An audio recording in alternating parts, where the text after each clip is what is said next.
Muy buenas a todos, familia, y bienvenidos al quinto capítulo de la serie sobre cómo hacer vuestro juego de Pokémon. En el día de hoy vamos a hablar sobre los tilesets, que vienen a ser todos los gráficos que podemos utilizar en nuestros mapas. Por tanto, en este capítulo lo que vamos a ver van a ser, pues primero un poquito hablar de lo que es un tileset y cómo funcionan, y luego sobre las propiedades de los tilesets y todo lo que se puede hacer con ellos, ¿vale? Vamos a hablar sobre las pasabilidades y cómo trabajar con ellas, vamos a hablar sobre las direcciones de los tiles, vamos a hablar sobre las prioridades, vamos a hablar sobre flags de hierbas y el iconito de mostrador, y por último pues vamos a hablar sobre los terrain tags o tags de terreno. Si os acordáis de capítulos anteriores, os comenté que esta imagen que tenemos aquí a la izquierda son los gráficos que podemos utilizar en nuestros mapas. Para ver dónde se guardan estos gráficos internamente nos iríamos a la carpeta de Graphics y aquí dentro a la carpeta de Tilesets. Bastante pues autoexplicatorio, y aquí pues tenemos todos los tilesets que son, pues como os digo, las imágenes estas alargadas donde vienen todos los gráficos que vamos a utilizar en nuestro juego.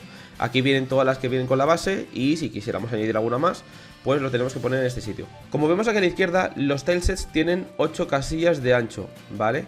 A partir de ahora, para hablar con propiedad, cada casilla de estas se llama tile, por esto este es el tileset, ¿vale? Entonces cada vez que yo diga tile me refiero a una de estas casillitas, ¿de acuerdo? Entonces el tileset empieza en esta esquina de aquí, ¿vale? Una fila por debajo de la primera, empieza aquí el tileset, y pues aquí tenemos todos los gráficos que podemos utilizar en el mapa con el que estemos trabajando, ¿de acuerdo? Os recuerdo que para poder elegir el tileset para el mapa en el que estamos, iríamos al mapa, botón derecho, elegiríamos Map Properties, y aquí dentro pues nos da la opción de elegir el tileset, ¿vale? Si yo elijo por ejemplo este otro tileset, pues cambian un poco algunos gráficos porque cambian propiedades del tileset. Si yo por ejemplo eligiese cualquier otro tileset un poco más distinto de estos de aquí, por ejemplo este que pone el cementerio, pues cambia mucho, ¿vale? O sea, como veis está cogiendo los gráficos de la imagen de la izquierda. Vamos a poner de nuevo el que teníamos antes y al darle pues vemos que se recuperan los gráficos. Los tilesets se pueden configurar desde esta pestaña que hay aquí arriba, Database, ¿vale? Entramos aquí dentro, le damos a la pestaña de tilesets y aquí tendríamos la lista de todos los tilesets del juego. Como pasaba en otros menús, igual que los interruptores y variables, podemos darle aquí abajo para elegir el máximo de tilesets y en vez de 25 pues ampliarlo un poquito hasta lo que nosotros queramos, ¿de acuerdo? Entonces, aquí como veis tenemos el tileset, tenemos todos los tilesets del juego, ¿vale? Y vamos a explicar un poquito rápido por encima pues qué es cada cosa, todo lo que vemos aquí y cómo podemos configurar el tileset para que los gráficos adquieran unas propiedades u otras. Es importante que sepáis que, bueno, no deberíais trabajar con tilesets demasiado grandes, ¿vale? Es recomendable que intentéis que cada mapa pues tenga el suyo o que se compartan entre pocos mapas, pero sobre todo no intentéis hacer un tileset gigante con todos los gráficos del juego porque se os va un poquito de madre. Tampoco os recomiendo que cojáis un tileset ya hecho de internet porque es muy probable que haya muchos gráficos de ahí que no vayáis a utilizar y estéis ocupando mucho espacio de forma tonta. No obstante, en el próximo episodio sí que hablaremos sobre cómo crear vuestro propio tileset, pero de momento en este capítulo pues quiero explicar un poquito la teoría de cómo funcionan para que antes de poneros a trabajar con uno desde cero pues os quede todo más o menos claro. Entonces, como os digo, dentro de esta pantalla del tileset podemos encontrar lo primero de todo el nombre del tileset, ¿vale? Que esto simplemente es para vosotros a la hora de maquear, ¿vale? Es el nombre que será aquí a la izquierda. Si añades cualquier cosa, pues como veis a la izquierda se añade, ¿de acuerdo? Luego tendríamos aquí el gráfico, ¿vale? Que si seleccionamos esta flecha de aquí, tenemos todos los gráficos de la carpeta. Estos gráficos que se muestran en esta lista para poder elegirlo son los que tenemos en esta carpeta de aquí. Como os digo, en Graphics, Tilesets. Después, esto que tenemos aquí, ¿vale? Estos 7 espacios de aquí abajo son los autotiles. Los autotiles son unos gráficos especiales que tienen ciertas propiedades muy chulas, como que pueden tener animaciones, se pueden autocompletar cuando dibujemos con ellos, ¿vale? Esto de todos modos quiero dedicar un capítulo exclusivo a los autotiles porque creo que tienen bastante materia y por tanto pues prefiero verlo poco a poco para explicaros bien cómo se trabaja con ellos y de momento por no complicarlo pues simplemente que sepáis que aquí podéis elegir uno de ellos para que aparezca la imagen de la izquierda aquí arriba en el tileset. Importante, los gráficos de los autotiles, en caso de que quisierais añadir vosotros uno y ya queréis un poquito más avanzados, irían aquí en la carpeta autotiles. Dentro de la carpeta de Graphics, en Autotiles, pues aquí tenéis todos los autotiles del juego.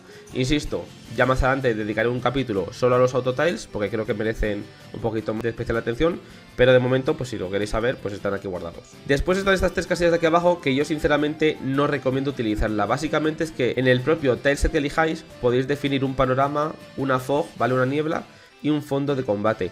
Insisto, yo esto prefiero hacerlo de otra manera, ¿vale? Las 3 cosas las hago de otra manera, entonces, bueno, se puede hacer desde aquí, pero no voy a entrar en ello porque prefiero que no os liéis y ya en el futuro os explicaré cómo hacer esto de la forma más apropiada. Y ya sí que sí, pasaríamos al gráfico del tileset y con ello a qué propiedades podemos ponerle. Aquí, como os digo, el tileset, la imagen del tileset empieza en esta fila de aquí, ¿vale? La primera fila que se nos pone aquí por encima son los 7 autotiles, ¿vale? Estos 7 autotiles son estos 7 de aquí a la izquierda y luego una casilla de borrado. Esta es la casilla con la que se borra en el mapa. Ya os comenté en un capítulo anterior que que siempre que borréis gráficos del mapa, lo hagáis con esta casilla de aquí arriba a la izquierda. Pues como os digo, es la casilla de borrado y no tocaríamos nada.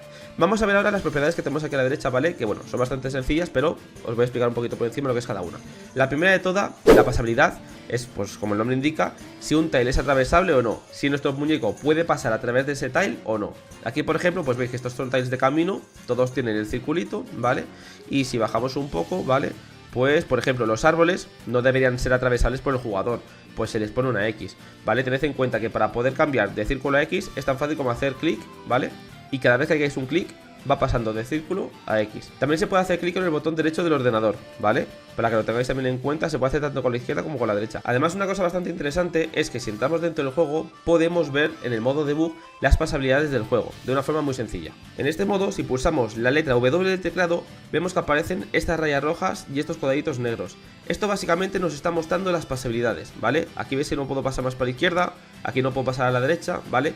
Esto es súper útil para el testeo, ¿vale? Cuando pulsamos la tecla W, nos muestra todas las pasabilidades del juego, ¿vale? Por si nos hemos dejado algún gráfico sin poner, pues que lo podamos corregir. Aquí por ejemplo a la izquierda vemos que no se ven, ¿vale? Pero pues esto es un cambio de ruta, al pasar pues se corrige. Pero bueno, básicamente que sepáis que con la W se ven las pasabilidades, se ven con cuadraditos negros los eventos, de hecho si uno fuese invisible también se estaría viendo, y se ven también los números de los terrain tags o tags de terreno, que esto lo veremos ahora un poquito más adelante. Después tendríamos la pasabilidad. Esto no se suele usar demasiado, ¿vale? Básicamente cuando un tile es atravesable tiene las 4 flechas, y cuando un tile, como veis aquí, no es atravesable, como son los casos de los gráficos de mar, que no debería dejarte caminar por encima de ellos, pues no aparece ninguna flecha. De hecho, si en cualquier tile quito las 4 flechas, ¿vale? Si las quito, pues ves que se pone la X. Si pongo uno solo, se ve ya pasable, ¿vale? Yo os voy a explicar para qué sirve esto de la pasabilidad. Básicamente, la pasabilidad, que esto se usa poquito, significa desde qué dirección puedo entrar en el tile que estoy modificando. Me explico. Por ejemplo, esto donde se ve mejor y donde veo que se utiliza es en los saltitos, ¿vale? El típico saltito que das un bote cuando pasas a través de él. Básicamente las flechas nos indican desde qué casilla podemos entrar en la que tenemos las flechas, ¿vale? Por ejemplo, en este tile de aquí solo podemos entrar si el personaje está en la casilla de encima, nos dejaría bajar hacia abajo, ¿vale? Pero desde abajo no nos dejaría entrar en esta casilla, ¿vale? Esto es lo que se utiliza en los bordes para que el personaje no pueda saltarlos en dirección contraria. Si quisiéramos que pudiese saltarlos en ambas direcciones, pondríamos la flecha de abajo y podría pasar en ambas, ¿vale? Aquí, por ejemplo, estas casillas de aquí, pues esto tiene un borde por arriba y pues lo que hace es quitar la flecha de arriba. Esto ya os digo, esto se usa muy poco, esto se usa sobre todo para los típicos saltos que solo pueden saltarse en una dirección.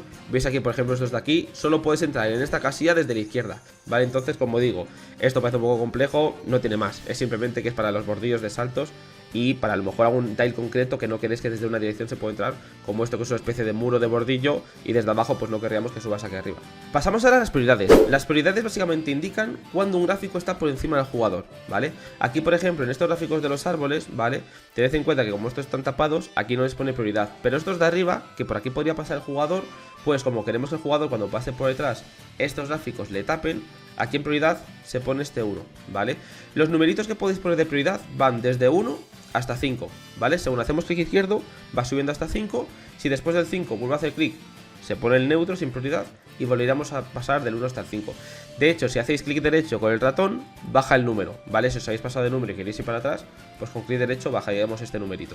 Es importante que tengáis en cuenta que las prioridades en elementos que van a tapar al jugador y que cubren más de una casilla de alto, tenéis que ir poniendo los números en orden, porque si no lo hacéis de esta manera, corréis el riesgo de que el personaje, cuando pasa por debajo de estas casillas y pasa de una a otra, se pueda ver entre medias de ellas. De hecho, estos numeritos lo que implican es cuántas casillas por encima de la casilla que está pisando el jugador le está tapando. Si ponemos un 1, significa que solo cuando el jugador pisa esta casilla se le va a tapar. De tal forma que si, por ejemplo, el jugador estuviese en una de estas casillas de abajo, esta casilla no le estaría tapando, porque tiene un 1 y no es la misma casilla que la del jugador. Si estas, por ejemplo, tuviesen un 2, implicarían que el jugador, tanto en esta casilla como en esta, le va a tapar, ¿vale? No sé si se entiende, voy a ver si os puedo poner un ejemplo un poquito más clarito, ¿de acuerdo? Por ejemplo, con esta torre, ¿vale? Voy a editar los gráficos, la voy a hacer pasable en estas 3 casillas y os voy a enseñar ejemplos, ¿vale? Imaginaos que, por ejemplo, pongo un 1 en todo, solo le pongo un 1 de prioridad. Y ahora me voy a ir aquí en el mapa este, ¿vale? De por paleta y voy a poner pues esto por aquí, pues ya os digo, con fines de mostraros el ejemplo, ¿vale? Vamos a entrar al juego y vemos qué pasa al poner todo un 1. Bien, pues ya estamos dentro del juego, ¿vale? Hemos puesto aquí la torre esta de piedra y fijaos que al haber puesto un 1, esto implica que solo tapa la casilla en la que está el jugador, no tapa por encima. Os dais cuenta, ¿verdad? Aquí me está tapando porque estas casillas tienen un 1. Pero en el momento que bajo, ¿vale? Como estas casillas de arriba tenían un 1 en la prioridad, significa que solo tapan al jugador cuando estás encima de ellas, ¿vale? Solo tapan una casilla. Si el jugador está por debajo, no me estaría tapando.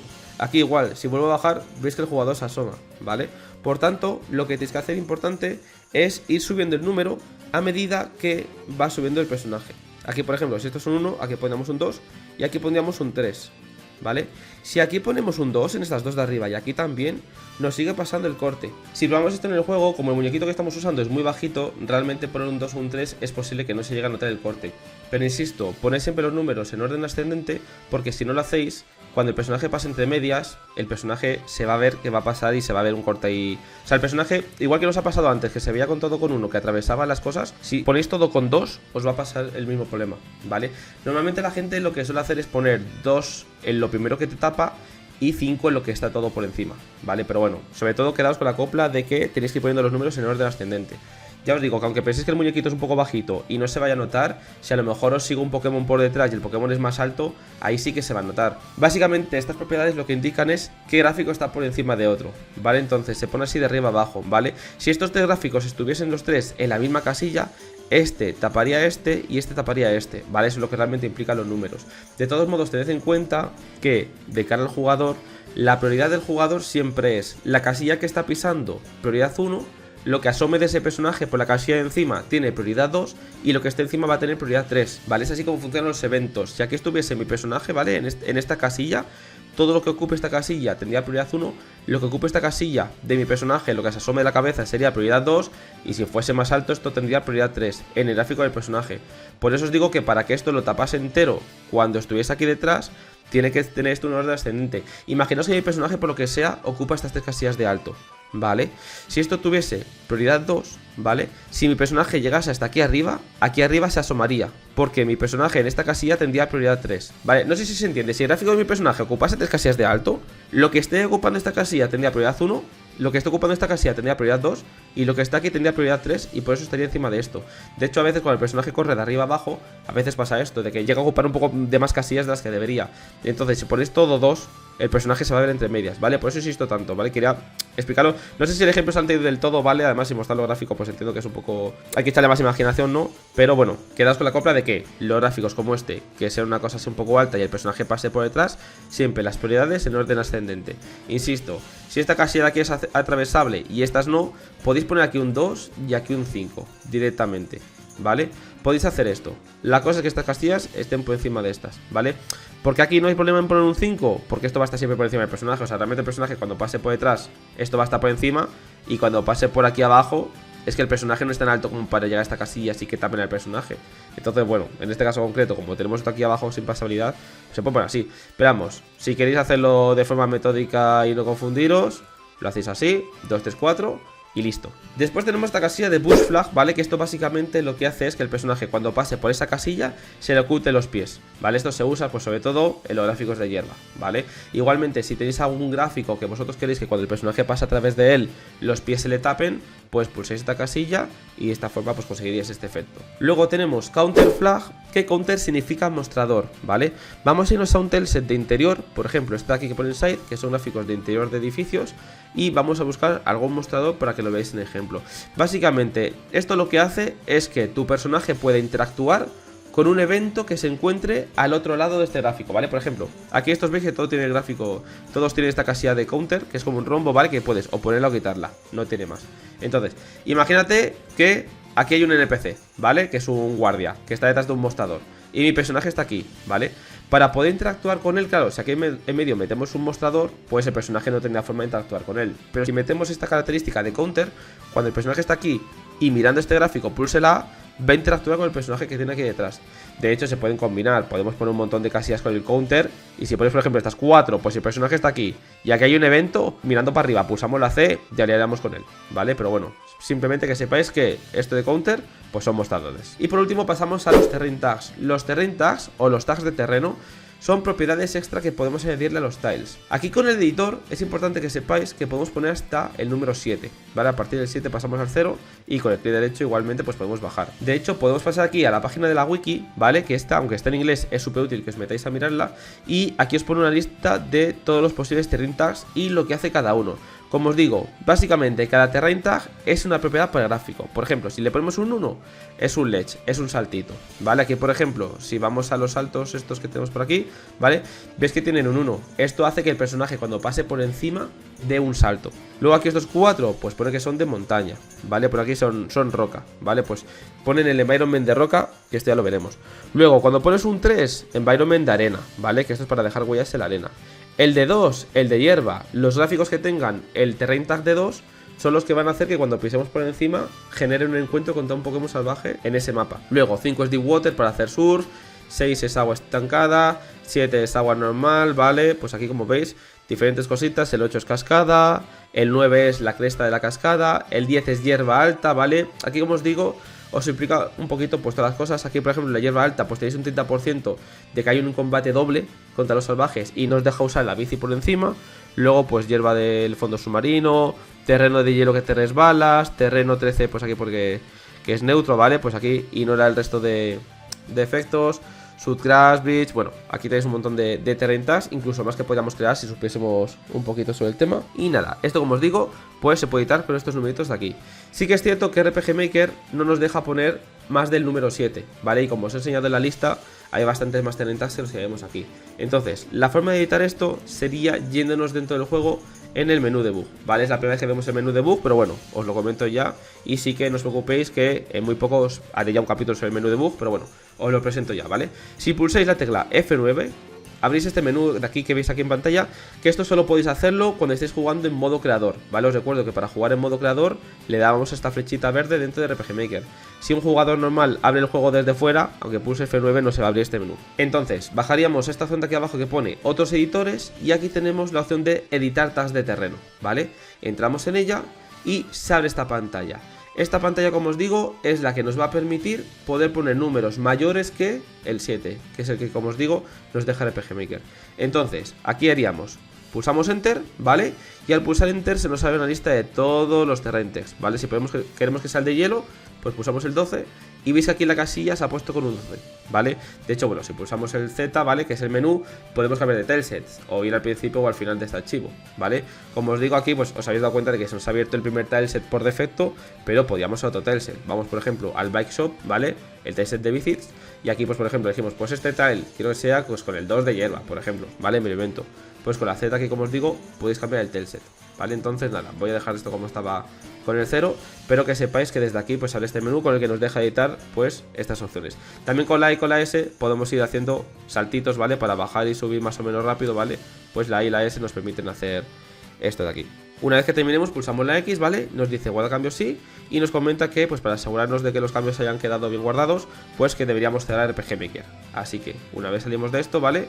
Yo os recomiendo que guardéis la partida, ¿vale? Guardamos partida y cerramos y abrimos el RPG Maker para asegurarnos de que los tiles se hayan quedado guardados con los nuevos terrain tags. De hecho, como os decía antes, si pulsamos la W, pues podríamos ver los terrain tags. Aquí, por ejemplo, tenemos el 6, que este es el de agua, que cuando pulsamos el Enter delante de él, pues nos permite hacer surf, ¿vale? Aquí, como estamos en modo debug, pues nos deja hacer surf sin las medallas. En una partida normal, pues tendremos que tener la medalla correspondiente para poder usar surf. Y ya como os digo, pues aquí con los terrain tags, pues iréis jugando y nada, pues en todos los tiles, como os digo, podéis editarlos desde aquí, pero pues en caso de que queráis añadir alguno que no aparezca por aquí, por ejemplo, los de hielo, pues de esta manera. De hecho, por ejemplo, si nos movemos a la cueva de hielo, vamos a ver dónde está esto, caves. A ver si está por aquí la cueva de hielo. Vamos a ver. Vale, vale, aquí lo he encontrado, vale. Veis aquí que está la casilla de hielo, ¿vale? Que no tiene ni un 0 ni ningún número. ¿Por qué ocurre esto? Porque tiene el terrain tag de casilla resbaladiza de hielo. Que aquí en la web, como hemos visto, ¿vale? Casilla deslizante de hielo es la número 12. Como el editor no nos deja poner un número superior al 7, pues aquí se ve la casilla sin ningún tipo de número, ¿vale? Aquí, por ejemplo, primero, si le doy veis que ya cambia, ¿vale? Pero bueno, cancelamos para que no se modifique. Y de esta forma, pues, podríamos configurar todos los tiles que vamos a usar en cada mapa. Así que poquito más, este capítulo pues bueno, es un poquito más cortito, pero bueno, hemos visto ya las cosas importantes sobre los tilesets y en el próximo capítulo lo que vamos a aprender es hacer nuestro propio tileset, ¿de acuerdo? Vamos a elegir los gráficos para el juego, voy a explicar un poquito de teoría sobre cómo elegir los gráficos y qué estilo usar y ya pues crearemos nuestra propia imagen con todos los gráficos que vamos a utilizar para hacer nuestros mapas y ya os voy a enseñar a entrar en materia de cómo hacer todo mucho más chulo. Así que como siempre os recuerdo que cualquier tipo de duda, comentario o sugerencia la dejéis en los comentarios y cualquier cosa que creáis que no ha quedado del todo clara, pues insisto en que por favor me lo pongáis en los comentarios para así poder hacer un poquito más de hincapié. Y yo me despido por aquí, un saludito y nos vemos en el próximo episodio. ¡A maquear!